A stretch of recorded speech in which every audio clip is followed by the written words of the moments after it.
Hi guys, this is Chef 𝙎𝙩𝙞𝙘𝙠𝙮 and this is 12 Christmas Day recipes with Dowell.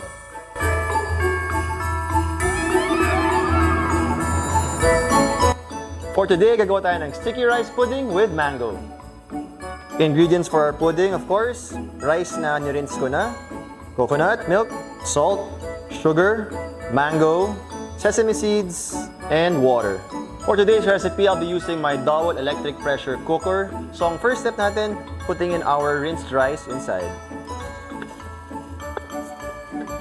Next naman, we'll be adding our water and our coconut milk. Let's mix this a bit. Yan, para mag-combine yung coconut and yung water natin with our rice. Close our electric pressure cooker. And then yung function naman. And then settings natin for rice. And we'll leave it for 10 minutes.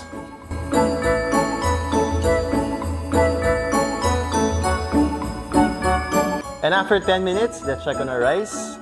At ayan, medyo yung liquid na wala na yung water, yung gata. So mag-add na tayo ng konti. Yun. A bit of sugar, but not too much kasi medyo matamis na rin siya. But syempre, we like sweet, so damihan na natin. At para mag-balance out lang siya, asin. Next naman, let's mix it. Para maging mas creamy siya. Time to plate our sticky rice. Pour tayo ng batch. Ayun, no? Ang ganda ng ano niya, consistency niya. Pero kung gusto niyo na medyo may tutong pa, you can cook it a bit longer. Add na tayo ng mga toppings natin. Add tayo ng mango.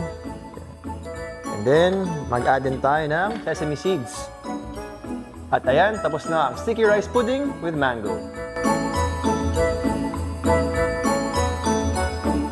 This has been Chef 𝙎𝙩𝙞𝙘𝙠𝙮. See you in my next video.